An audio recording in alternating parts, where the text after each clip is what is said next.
So today what we're going to talk about is the digital experience, how the digital landscape has changed and what that means for us as healthcare marketers. Secondly, search engine optimization and patient acquisition and retention, because that's what it's all about, right? That's what your marketing is supposed to do. It's supposed to drive patient volumes and also keep your patients. Finally, strategy. So what are those key performance indicators and how do we develop baselines and how do we plan? Yep. Does this work? There we go. Better? Okay. I didn't have a big enough mouth. I thought I had a bigger mouth. So how do we develop these baselines? How do we measure it? How do we know what's working? And then finally, analysis and measurement. How do we look at it? What's meaningful? How do we use that to drive decisions? And how do we replicate things that are working? So start out by going back, the digital landscape. If we go back 10 years ago, it was 2009. Feels like a different lifetime to me. But in 2009, how many of you shopped on Amazon Prime or even knew what Amazon Prime was? Now, how many have packages coming to their house today? I do. I have the app on my phone and I want to instantly order things all the time. So 10 years ago, how many of you ordered pizza or food using an online app? I don't even think that was available 10 years ago, was it? Now that's all I do. If I have to pick up the phone, I just won't order the food. And then, how many of you used Google search to find a solution 10 years ago? I have some pretty funny stories about searching for things on Google when the internet was young. But now, how do you live without Google? I'm always using Google for everything. Jamie just asked, you hungry for sushi? I'm like, I don't know, where's sushi near me? And we searched and found some places. And then, how many of you knew who Alexa was? Now, how many of you have Alexa in your home, or Siri, or again, Google?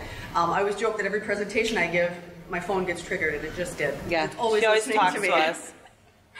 So as we look at the digital landscape, 10 years ago versus now, today, every aspect of healthcare has evolved due to technology and smartphones. As we sit here right now, we've got people asking their smartphones, okay, Google, there it goes, find a doctor or a healthcare organization near me.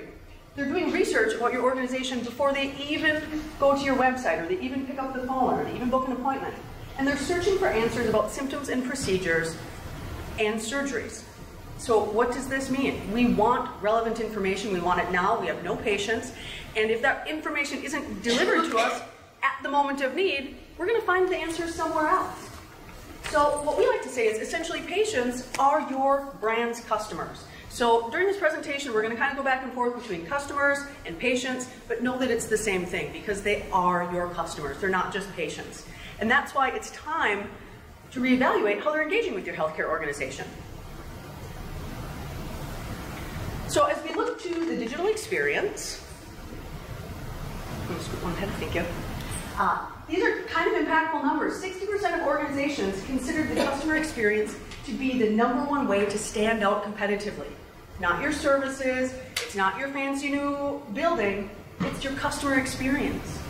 And 77% of patients conduct an online search before even making an appointment with a physician. So you have to be there, you have to be relevant, because they expect it. So what we like to do always is look at how other brands are being successful. How is Amazon being successful? How are these big brands being successful? What can we do to take that to healthcare? So be balanced. In my introduction, I talked about the heartbeats and the algorithm, and what that is as marketers, especially digital marketers, the algorithm is king, right?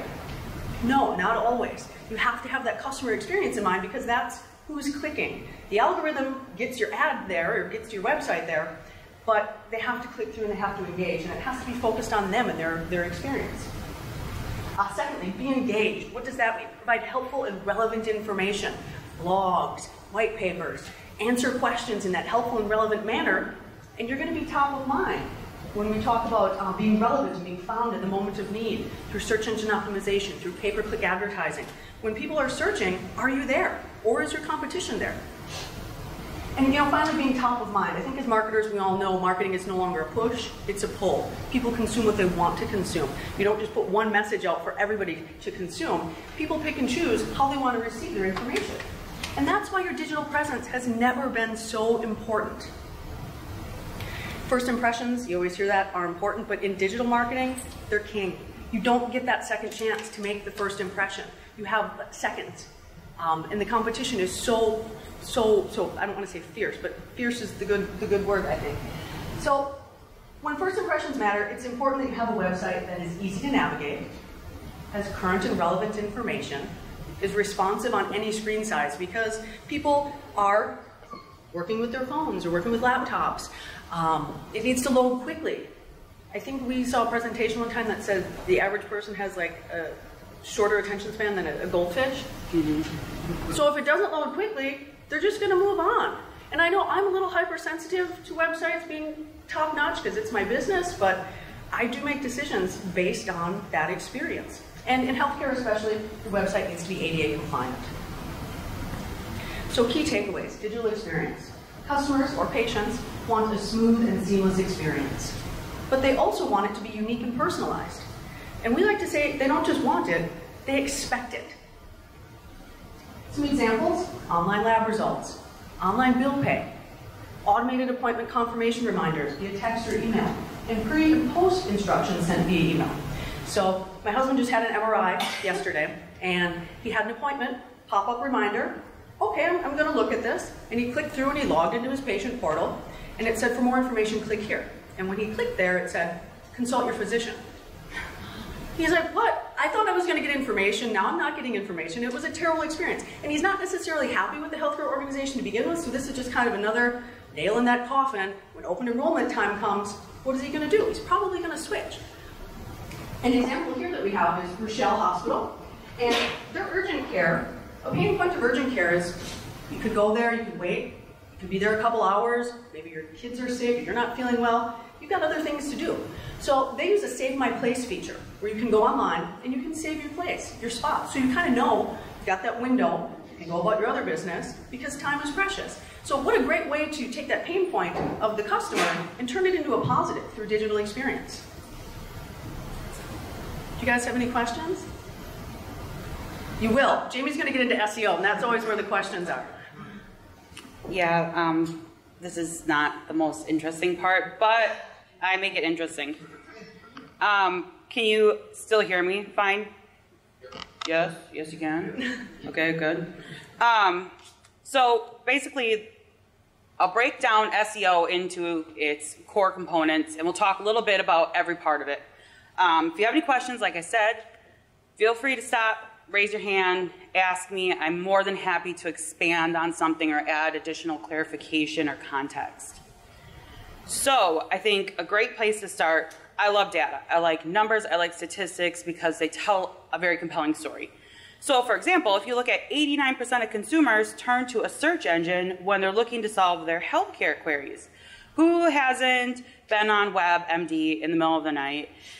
I don't recommend it. However, people do turn to Google when they want to know what's the difference between a cold and a flu. What is a GERD diet?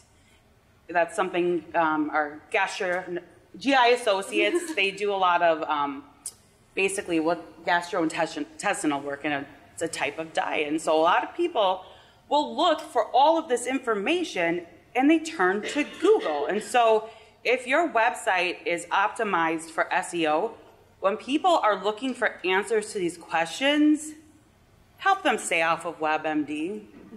They'll go to you. And also 75% of patients rely on a search engine to find a physician or treatment center. That is a really important piece of information because that's what all of you are in the business of doing. You want to be able to acquire as many new patients as possible and increase your market share. So it's important to know that your prospects and even probably some of your current patients that are shopping around, healthcare consumers are on Google. And for the sake of this presentation, I'll use the word Google instead of search engine. I love Google for a lot of reasons, but basically it's shorter to say, and they have 91% of the market share. So the terms are just kind of synonymous. So whatever I'm saying about, and I say Google, it still applies for the most part. And also, 77% of smartphone owners have used their smartphones to find local health services in the past 6 months. So not only are there a large volume of healthcare consumers searching, they're looking frequently. So this means that it's something you really can't ignore. And also, you know, as Erin said, 79% of them say they're more likely to revisit and or share a mobile site if it's easy to use. Although I've been known to share, like, look at this website, it's terrible, check it out. You want it to be for a good reason. So local SEO, I think that local SEO is really important, obviously, because that's where a lot of your patients are going to come from. Many of them probably are living within, you know, a 20 to 50 mile radius. You all have your geographies that you go after, but making sure you're factoring in your local SEO is important. A lot of this is because when people are searching in your area, you want to be able to show up on that right side of the page where people can tap to get directions. They can tap to call you. So one important way to really make sure that everything's consistent is to keep your Google business listings up to date. It sounds like really simple, like, well, obviously, but you'd be surprised how many people overlook that. And even if you are moving the location of your urgent care, if you are extending your hours or changing your hours, you want to make sure that this is reflected on your Google business listing when you're making changes, as well as on your website. And you want to make sure that your location and contact information is accurate on your website as well. So it sounds simple again, but if people are looking for you online, they want to be able to contact you. Hi. So updating your hours on Google. Mm-hmm. It's got a deadline of November 4th. Your hours are changing. How do you get it to change so it's appropriate to that date? You can't schedule it. It's alive. You'd have to like set a calendar reminder and just go in on that day. And manually do it. So it's not okay. You can call us. We'll do it for you. I'll call you November 3rd to confirm, okay? The only thing you can do holiday hours ahead of time. They'll send you a nice reminder saying, are you open Thanksgiving? Maybe you should update your hours, but it is within that week, and then you have to go in and update them. Too, right? It's like 3 days past. Right. Like that. It can. It depends if your account is already verified and if you make updates frequently. I think the more that you use it, it will capture your IP address and know that, you know, you're legit, that you're fine to be updating it. And another thing with your Google business listing is users can upload content. So it's good to be checking in it at least once a week. If your patient has uploaded a picture that may not be appropriate. Yeah, for HIPAA reasons, it's great to monitor that as well. And it's also great if you have a new facility, or I've seen a lot of clinics do a virtual walkthrough of their lobby. Or I was working with an orthopedics practice that has an orthopedics urgent care, and they did kind of a little walkthrough of their, because you check in on iPads, which is awesome, so all of your paperwork is done on there, and they have all different sizes of chairs, so if you have a hip injury or a cast on your leg or a cast on your arm or your shoulder, it's a lot easier for you to be comfortable while you're waiting. So when people are able to see all this information, it's actually kind of giving them a sampling of your value propositions, things that differentiate you from your competitors. And I think the more that the healthcare consumer can get to know about you prior to visiting your location, I think you're building that trust. And those micro moments of building trust are great, because trust is probably one of the most important parts of the relationship with a healthcare consumer and their healthcare provider. So, and another part of your local SEO is that when you're writing your website copy, make sure you're using your city and state name. Because if somebody is saying allergist in Chicago, Illinois, make sure that when you are writing the copy on your About Us page or your Contact Us page, make sure you're just kind of naturally weaving in where you're from, what areas you serve. It sounds really simple, again, but if people are searching using their location, it's a lot easier for Google to index you as a search result for that query for that location. So that is important. And here you can see that there's just a little bit of difference between the mobile, you know, when you are looking on a mobile screen, you'll have those one tap to call, and the maps, little pinpoints will show up, and you can usually tap to go right to Google Maps to get directions. And then also on a desktop, it'll give you an option to click through to their website. So that's really great too. So if you make sure that you're links are correct on there, then they can, get to your website. And you'll be able to track that traffic on Google Analytics. So you'll be able to see when people are clicking through from that. So that's a really helpful, useful piece of information. And I think that a lot of people use Google to look for information, obviously, right? But a really great way to integrate SEO into your strategy on a higher level is to put together a blog. A blog is a great way to find keyword opportunities and things that people are looking for information about, but maybe don't need a full dedicated page on your website when you're first building and planning it out. So for example, the best food to eat for GERD. So what GERD is it a type of heartburn? It's reflux. Reflux, okay. So when you are diagnosed with that, your doctor will tell you, hey, if you want your symptoms to really decrease here, you got to eat different foods. So when people go and they're like, hey, what foods do you eat for this? Well, it's a great blog because you're going to show up. So when people have different types of questions, one, how can you tell if it's a break or a sprain? How do you know if you have the cold or the flu? How long are you contagious for after starting antibiotics? I know all of this because I have Googled all of these about my children. But it's really good to be able to be at that place when somebody's looking for information that's relevant to what you do. Having a blogging strategy is a great way to maximize more keywords that maybe you didn't need a dedicated page for. It's great content. You can use it on social media. You can send out monthly emails with all of your blogs, but for the purpose of SEO, I think it's a great way to share information, and it just is another way to just kind of build your credibility by sharing knowledge, and it positions you as an expert in your field. So helpful information is a great way to have that kind of a pull versus a push type of marketing.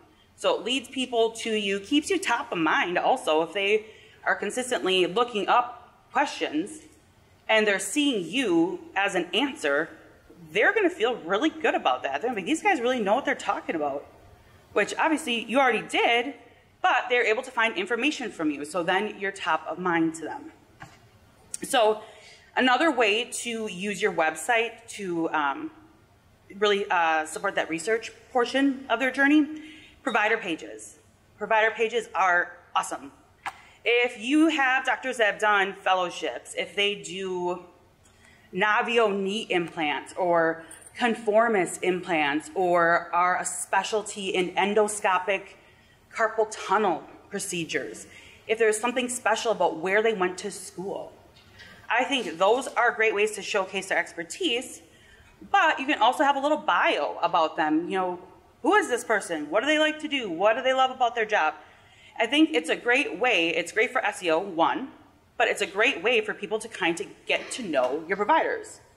And some places will even do short videos, meet the provider, 60 seconds, and it gives an opportunity to have a little bit of a Q&A and dialogue, and when people have those micro moments, it builds trust, and over time they're like, oh yeah, I know, they feel like they know you before they're already in the room with you. And I think it's a way for them to find a great fit. Also, service level pages. So when you have your service line prioritizations, make sure you have a great web page for each of them. And really make sure that you provide a lot of information about all the conditions that you treat, the locations that you have, any if you have different therapies, if you have great machines, anything awesome going on in that service line, make sure you're putting it on your website, because people that are looking for that information, it helps Google index your website. And then also stats and facts about outcomes. About a lot of people don't know right now that a lot of times knee replacements are now an outpatient procedure. That's crazy. It used to be that you were bedridden for like 6 to 8 weeks. It would change people's lives. You would have to have a caregiver. It was for a lot of people that really needed the surgery, they wouldn't get it because they were like, I don't have anybody to help me for that long. Well, now if people can walk out the same day, that's amazing. So if you can share information that people maybe did not know about the advances in technology and how things are changing, I think that's great, because it's probably something people are looking up when they're considering getting a knee replacement. How long is the recovery time? You can have that information right on your website. And also information about your organization. You know, what, are you a level 3 trauma center? Do you serve, you know, how many beds do you have? You know, anything that you can do to tell people about your clinic or your hospital. It's important to share that information, but it's also really helpful from a search engine optimization standpoint, because Google has a Rolodex, and they are always indexing sites and re-indexing sites and making sure that all of your information is right there when they're trying to serve an answer for a question somebody types in. All right, so there are over 100 different ranking factors. All right, so when it comes to like, okay, well, what does Google use to really make sure who ranks number 1? Well, there are over 100 different ranking factors, and Google actually updates their algorithm like 550 times a year. So one, that should tell you that it's impossible to just please the algorithm. You will never do it. But, you know, Google has some things that they stay really true to. They want to provide a fantastic experience for anybody using their web browser or their search. So that means, you know, always put the customer first. Have websites that are responsive. If it's not responsive, Google's not going to show you as a search result. If it doesn't load quickly, that's something that's always consistently a ranking factor. So really, you're going to be looking at your page speed, your ease of use, whether or not your website has on-page SEO. What that is, it's on the back side of your website. It's in the code. It's called your page titles, your meta descriptions, your headers, so they're called H1s, H2s. A lot of times there is a little bit of confusion because when people get a website done, they're like, oh, well, it's optimized. Yeah, they did it. Like, I know that guy did it. Like, and he probably totally did. Well, I know, okay, Joe is probably really, really awesome at building websites, but you should at least just ask if they SEO optimize it, because double check that. So it's important. And you want to know, sometimes people will have there's a one little box, right? Your site has to be able to be crawled by Google and it has to be able to be indexed by Google. Like, that's step one. If it's not able to be crawled or indexed, Google cannot, like legally, it cannot show your answers, because you're saying, I don't want to be a search result. I don't want that.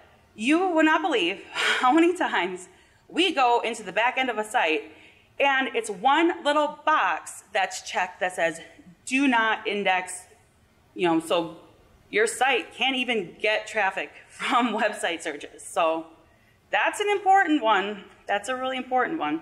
And then to really check and follow up on this, you can actually use something that's called Google Webmaster Tools. It's free. You can go in there and make sure that you're being crawled, that your website sitemap is correct, that you're indexed. And it'll tell you how many pages are indexed. So you'll get a really good feel for, oh, hey, does Google know I exist? Does Google understand the content that's on my website? And am I able to be served as a result? And here we have the ranking factors. This is just a visual representation to kind of show you the different buckets that Google really puts those ranking factors into. And so you kind of know like what to weight and how important is it. I think it's important to kind of prioritize SEO, like how do you take steps and utilize your resources efficiently and make headway. So I think that, you know, you want quality links within your site and to your site. When you have blogs or if you have great copy, people will link to your site, and that's awesome for Google, because Google's like, wow, other people think this site deserves a thumbs up and has great information. I do too. Did you have a question? No. The red, the on-site, that's your on-page descriptions, your metas, your page titles, all the stuff that like people assume some web person behind the curtain did. Those are important, so it's a good question to ask and make sure. Sometimes even I'll see that some website templates will automatically just pull the beginning part of the copy and use that as the meta description. So it's not a very good use of it. It's not really effective or efficient. Yeah, it's there, so, but what you want to have there. So it's something to look at. There are a lot of free tools out there. Even Moz is one that you can use to just do a quick check. Or even, we do evaluations. Give us a call. I'll help you out. I think if you don't want to work on it and it's boring, I love it. So. SEO is like the science of patience and persistence. It's not an overnight thing, and that's why you love it, I think, because you can see it build over time and really kind of pay off. Yes, and we'll get more into metrics later, but me personally, I like to see over time, like if you are updating your meta descriptions and you're looking at it to make sure, like, okay, I have a great website, it's responsive, it's fast, it has all of the on-page copy crate, and it has all of the meta descriptions on there. Well, then over, quarterly or year over year, you can watch that organic traffic build, and build. That means that it's working, and over time, it will continue to improve. SEO isn't really a one-time thing. I think that's what people forget. It's not a set it and forget it type of area of focus, in my opinion. I think that SEO is something, like Erin said, you want to keep consistent, mindful, consistent effort on there. And you don't have to try to always pay attention to every algorithm up change, but if you happen to see a big article about something, pay attention and call us if you don't know what to do. All right, Erin. So we know the digital landscape is changing. We know the importance of being relevant and being found, but here's what it's all about, right? Patient acquisition and retention. So the more you understand your patients and their nuances, the better you can customize that interaction with your organization.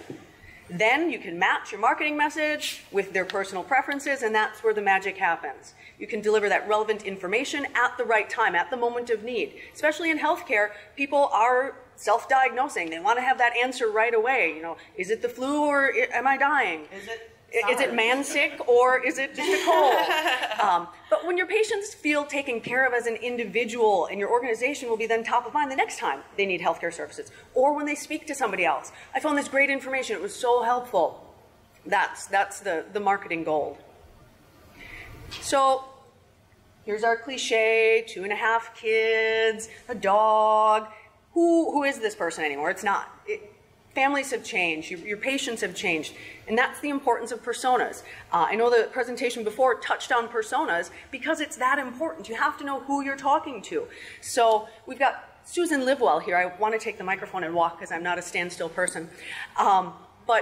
So Susan Livewell, she's got a family, she's busy, she's familiar with technology, she'd be a great person for apps and texts.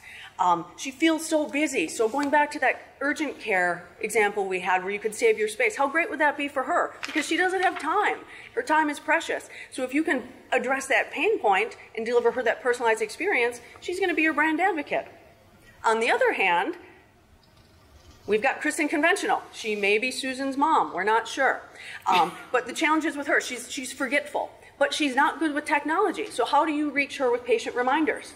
Maybe it's an actual phone call, not a text, not an email. Maybe it's something in the mail, or even ask. I always like to ask when I have a new client, how do you like to be communicated with? Email, phone, because I'll do whatever you want. What do you want from me? And I'll deliver that experience. And I think that's something that we can learn from to deliver that personalized experience.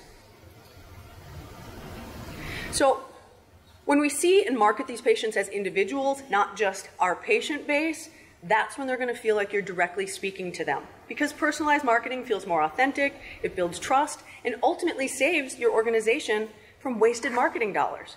I ordered a pair of shorts online, and they were kind of performance shorts, and they were bamboo, and I was really excited about it.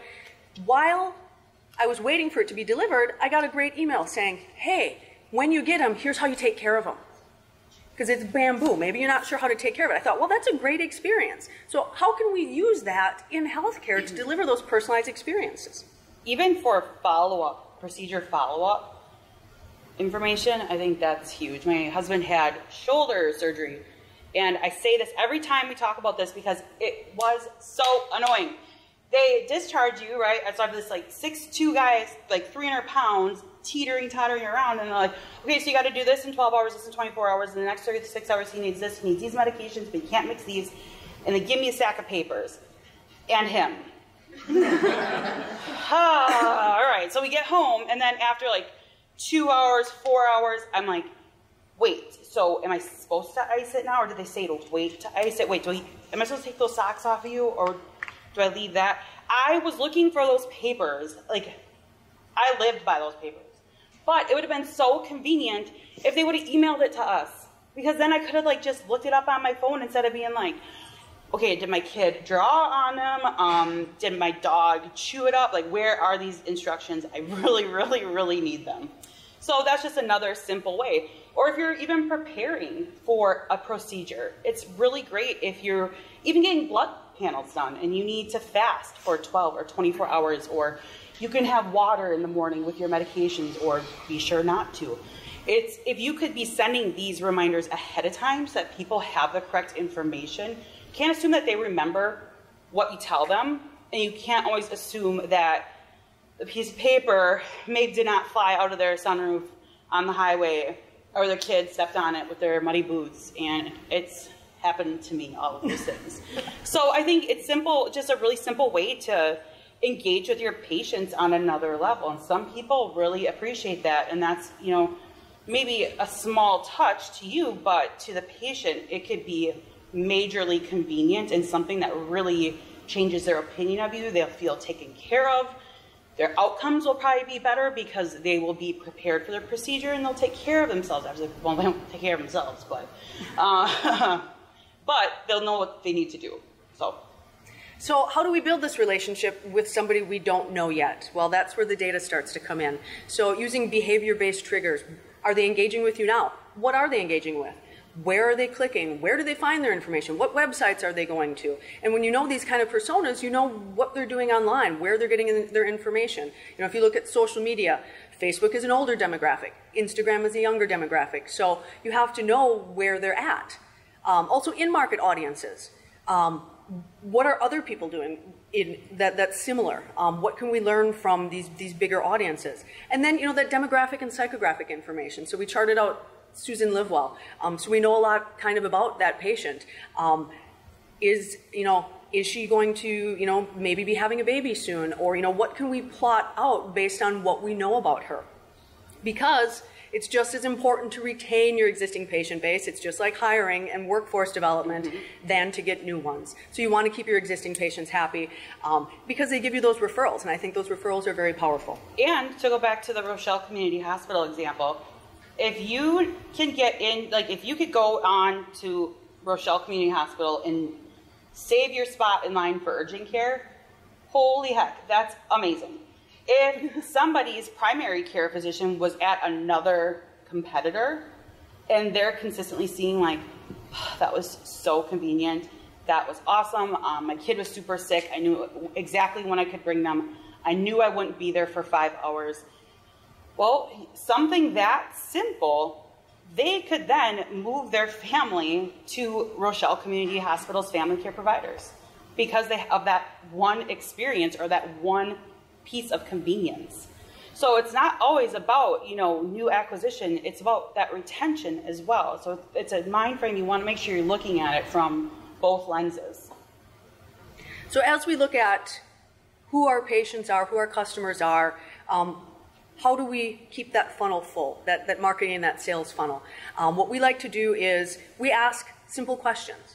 So when you're in that awareness stage, what problem is my product solving or my service solving? And sometimes these can be overthought. They're really quite simple, and that's where, you know, taking a step back from your brand and evaluating it from your patient or your client perspective gives you these simple questions. So then they know a little bit about you, then they move to research. So they might start Googling, well, what's better about you? Why should I choose you? That's where maybe your blogs come in or your fast responsive website. Then when you're in the consideration phase, well, why should I do it now? Well, because we've got convenient care, we've got Save My Spot, we've got all these great features that we know you want. And then you reinforce that with great services, the text reminders, or, you know, however they want to be communicated with. And then they become your repeat, your brand advocate. They had a great experience with you, they had great engagement, and they're going to tell other people about it. Yeah, I know my grandma likes to tell everybody, like, if she has a good experience or bad experience, like, everybody's going to know. Everybody. And everybody likes to tell the bad stories. That's true, or sometimes a good one. So And this is especially important, with social media. Things are so quickly shared. And, people have that great experience and they want to share that at that moment, just like the moment of need when they're looking for you. When they have a great experience, they want to share that moment too. So as we look at the patient journey, we kind of talked about Susan Livewell. She may be an OB patient. So, through traditional advertising and digital advertising and patient reviews, she starts to learn a little bit about the organization. She's picked up collateral in the clinic possibly, and she's seen some great PR articles in public relations. Or they want to know more, like a lot of times when people are looking where they want to go for their birthing, they want to know, do they have whirlpools? What is the family, like for people that are coming to visit, or for your husband, what is that like? I chose both hospitals, the same hospital 2 times when I had my children, because they have really good chicken sandwiches and they'll bring you one whenever you want. Anytime, anytime.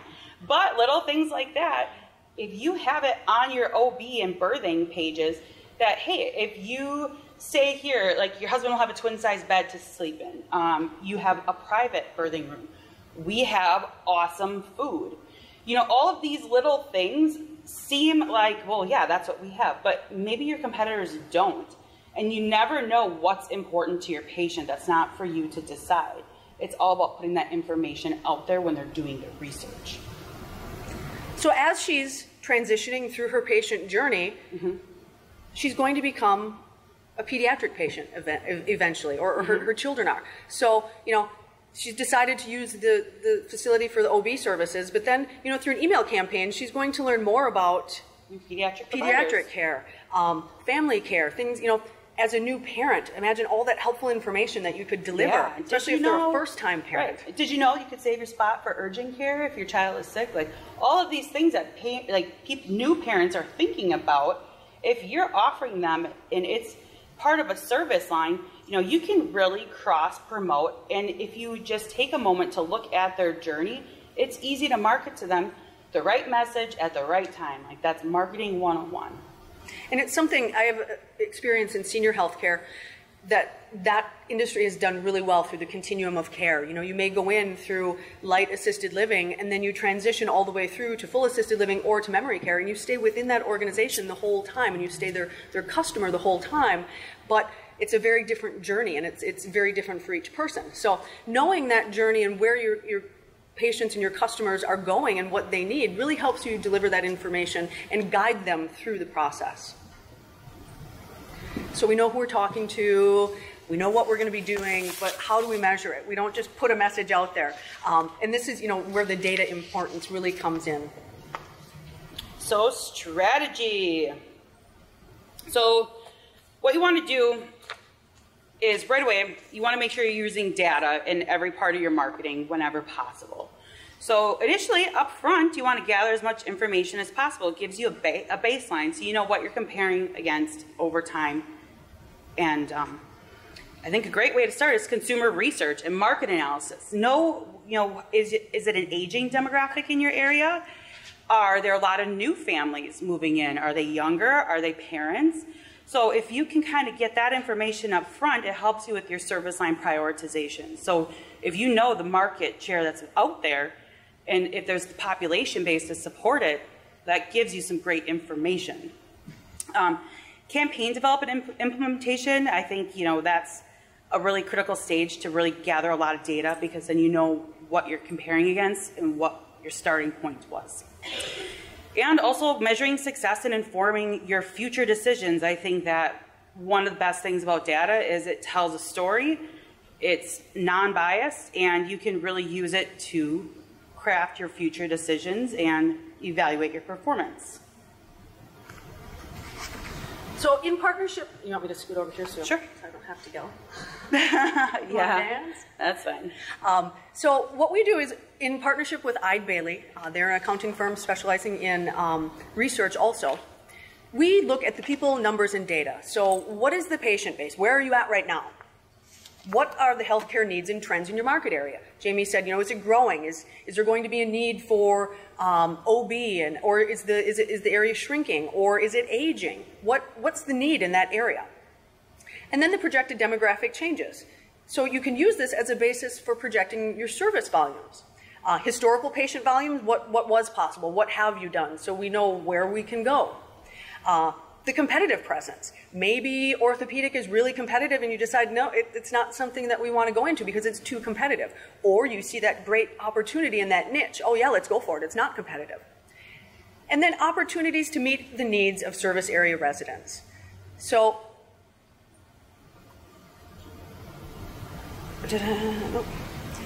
first, we define with Eid Bailey, I don't say we, but with their help, define zip code specific inpatient, outpatient, and clinic patient volumes. So in that primary service area, what's possible? What are we looking at here? So examine the population, the age, the income, and that other demographic information that we talked about.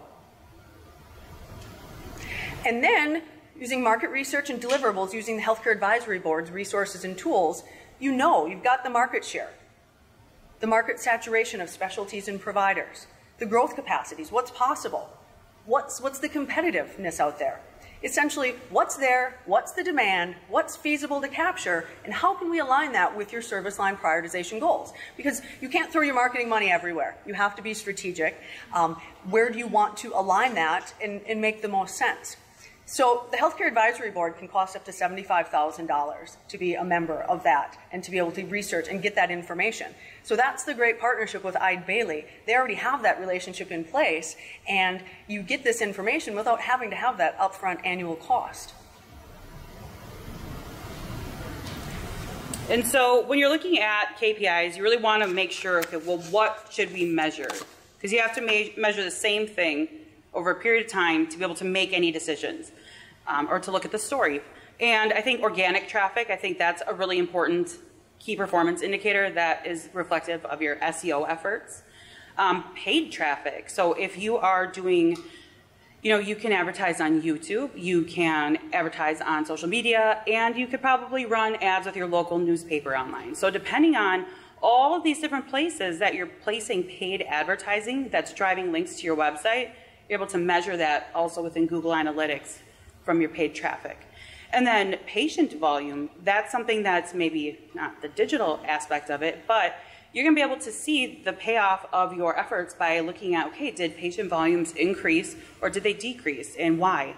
And then also new patient acquisition, that's another key performance indicator. Obviously that's one of the main goals. So really being able to track these over time, it's important to kind of have a place to start so you know where, you got to track them. And the way that you can track them, there's a lot of great tools out there. Google Analytics is free. Google Ads, I think that's a really great platform for paid ads because you can control everything on there. I think that they're very upfront. I am like a wizard with Google Ads, like I'm the best. So if you want Google Ads, call me for sure. But also Google Business Listing, again, another free resource. Google Search Console, free. Social media metrics, free. Just click over to that Insights tab. And also Google Trends. This is something that's really cool because over time you can kind of see what's trending up, what's maybe fizzling out. Right now, we were just looking at looking for some blog ideas, and we typed in mosquito viruses, mosquito-borne illnesses. Well, over the past 5 years, you can see that this has really trended up, especially in Wisconsin. So if you're a provider that treats Zika virus, I think that it's important to go in and be like, okay, well, if this is trending up over time, let's write a blog about it. Like, here are the symptoms, here's how you can prevent it or reduce your risk. So I think that Google Trends is something that's often overlooked, but it's also very useful. And a great way to kind of bring your strategy together once you have, what you're going to measure, and where you're going to measure it all. An activity planner is a really fantastic way. This is just a really broken down version, but we like to put together one of these for an entire year. So each month you have your blog posts, your blog and review or any other emails you're going to be sending out, content development. So if you're writing case studies, infographics, like cold versus the flu, like have a bunch of cute little icons with great information there. And you can post them or send them out or put them on your website. And also emails that follow up previous emails so that people are engaging with you. Also, you can plan out your social media and then also plan for the next quarter's development of content. So I think once you have a strategy, you know what you're measuring, you know what your service line prioritizations are, having a document like this, again, it seems really simple, but when you put this together over a year, you know exactly what you're doing every month. You know how to prioritize your time. You know how to make consistent effort. You know what you're measuring. So that at the end of the year, you know exactly where you put all your time and resources, but you're also looking at how to measure all of it. So that's the best way to really have a comprehensive strategy and really know where you're going with it. How effective was it? What do we have to do differently?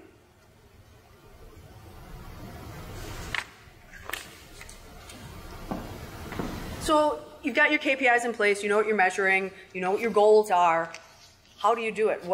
How do you determine it? So really, there's two methods that we like to use with this ongoing KPI data. Communication and engagement-based goals, those are more intangible, social media, likes, shares, reviews, and then business goals. That's obviously your patient volumes, your revenue, and your market share. So as we look at these measurements and these metrics, business goals, we've got the market share data, we've got the patient journey data, our communication goals. So what's happening with the website, social media, search engine optimization and traditional media, things like paid traffic, like Jamie talked about, organic traffic. You want to see a trend going up, and you should set goals. I want to drive X amount more traffic to my site, or I'm running a paid advertising campaign, and I want that to drive X amount of people to my site. And then you kind of know, based on how many are going through and clicking through, how does that trickle down to actual acquisition.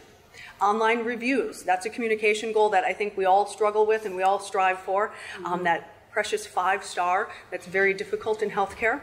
And then social media and earned media and PR. So your press releases, news coverage, all of that, those are all those communication goals that you can set. So how does it come together? Because there's a lot of different things here. We've got our hospital data, our patient volumes, we've got these kind of intangible goals, these communication goals, online reviews, we've got our more tangible quantitative data, such as traffic. What we do is we use a dashboard. So it all aggregates into one. So you can get a big 30,000-foot view, or you can drill down to individual areas. So you can see with this real-time data from these multiple channels what's going on, and it helps make these data-driven decisions. Because sometimes clients, as you all know, will say, well, this isn't working, I want to do something different. Let's give it time. As marketers, we know it's not just a light switch. So this allows you to show, yes, we did this small change, and over time, did you see that increase? Yes, that's what it's about. So it helps you as marketers kind of steer that data conversation when your clients maybe get a little reactive and want instantaneous results, because things aren't necessarily instant. And then these metrics can be measured against engagement and patient volume. So we can input the data into here specifically from the client, from the hospital, to say, so we did an advertising campaign and let's track that against your patient volumes. Oh, your acquisition went up, so you can see that's working. Or it doesn't always work, and you can see here was maybe a dip. What are we going to do? What are we going to change slightly based on what we know, because we have these metrics?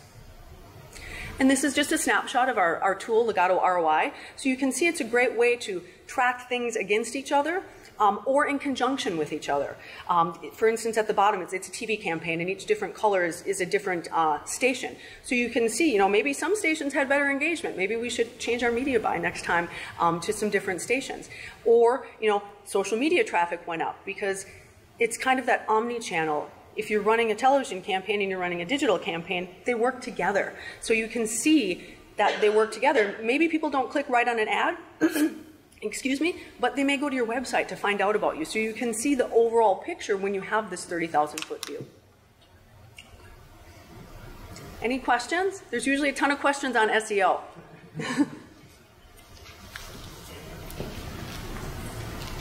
There's not one. Did we put you guys to sleep? Is everybody hungover? We should have had a Bloody Mary bar, Mike. We did talk about that. Yeah. Well, if there's no questions, I appreciate your time, and I thank you. Sign in on the sign-up sheet, and we'll make sure and get you a copy of this. And like I said, if you want to subscribe to our blog, feel free. There's a ton of great information about rural healthcare on our blog. And we'll be here if you have any questions and you want to come up and ask, feel free. Yeah, thank you for having us.